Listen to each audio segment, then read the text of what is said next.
team. Good, how are you guys doing?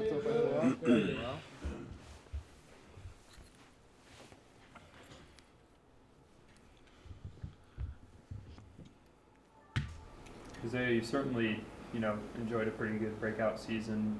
Just kind of looking back through the journey, what's been your favorite part about it? Just the journey itself, I guess. I've been with these guys in the room now for quite a while. Some of these guys since my freshman year. Just being on this journey with them and being on the journey with the coaches now, and I think they've seen me grown and they found out what I'm capable of. So I think it's just exciting for everyone and especially me. But it's exciting to do with the guys that you put the work in with all summer and all winter. How comfortable are you getting the plays out to the guys with Aiden being out last week?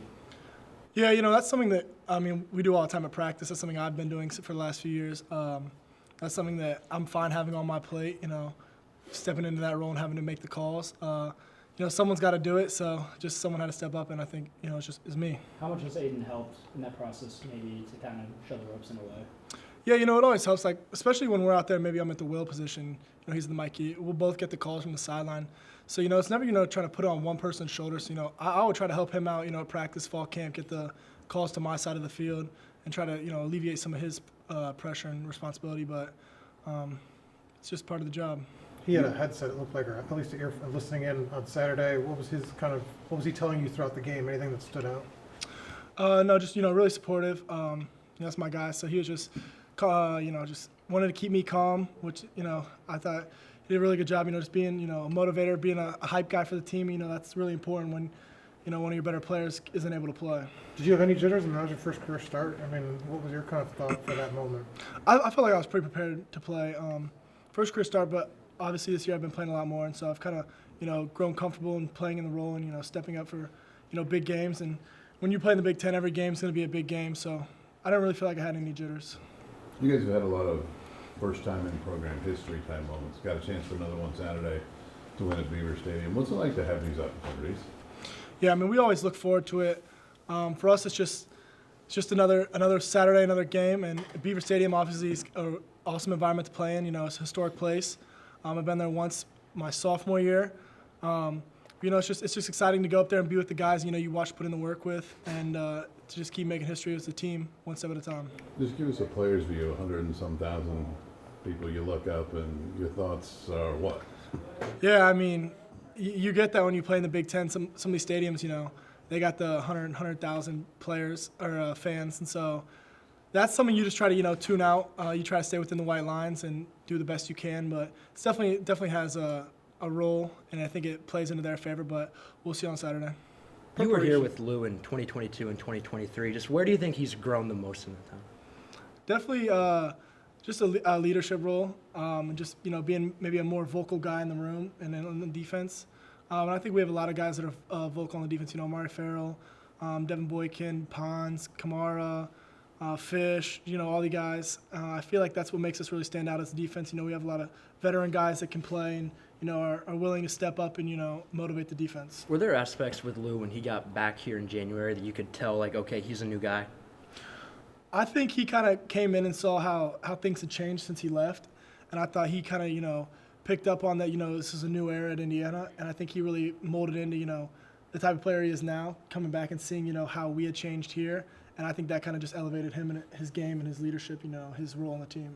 From a preparation standpoint, how does the fact that Penn State's without a head coach, they have an interim, how does having a quarterback who's only made 2 starts since Drew Allar's injury, how does that affect your guys' preparation? That doesn't affect us really at all. We're still going out there. You're still playing Penn State. You're still going up to Beaver Stadium. It's got 100,000 people. For us, we are on a mission to go 1-0 each week, and whoever's coaching or taking the snap at quarterback, that doesn't matter to us. We're just going out there to do our job and come out with the victory at the end. When you watch tape, is there more recency bias? You're looking at more recent tape when Aller went out, after Aller went out, since the head coaching change? Yeah, that's definitely, just scheme-wise. Obviously, they're not going to be able to run, maybe the same stuff they could when the previous quarterback. But we watch all the tape. The coaches watch all the tape, and, the breakdowns might be different based on, personnel and what they're capable of doing. But it kind of just all goes into it. Coach Cignetti called their running backs, Allen and Singleton, NFL guys. What sticks out to you guys about them? Yeah, they've been elite running backs since I think they first got in here as freshmen, I remember them from a while ago. But yeah, those guys, they're like a 1-2 punch. They're really good playing off each other and complimenting each other. They got a lot of skill sets, and it'll be an exciting matchup on Saturday. You guys have had a number of younger guys sort of like emerge as the season comes along. Why do you think that happens? What is it? Is it them? Is it the coaches? What is it? It's definitely the coaching. I think we have some of the best coaches in the country from at all positions: corners, safeties, D-line, linebackers. I think the coaches are really hard on us and push us to be our best, because I think they don't recruit guys that they don't think can come in and play, and they want to bring the best out of each player. And I think that's something Coach Haynes starts at the top, and we push each other really hard in practice, all the way from spring ball to fall camp, to become the best players, because you never know what happens. You never know who's going to have to step up, and so you always want even your young guys to be ready to have to step in and fill that role. Kind of an extension of that. Kid Turner gets playing time and goes down with injury. You guys are using 4 or 5 linebackers in that game. Not what you expected, obviously, when you draw it up. How are you able to kind of survive those kind of curveballs in a game like that? Yeah, that's just something that you don't want to happen, but everyone in the room's got to be ready for it, and that's something I think all positions you hate to see your starting guys go down, but if you're the next guy up, if you're a 2, you're 1 play away from having go in the game, and you got to be able to play up to the standard, and I think KT did that, and so you really just hope for the best when those guys go in, and those guys are ready to go in. They won't be put in unless coaches know that they can do their job. So everyone's really confident if you get put in the game, you're going to do your job. So Thank you.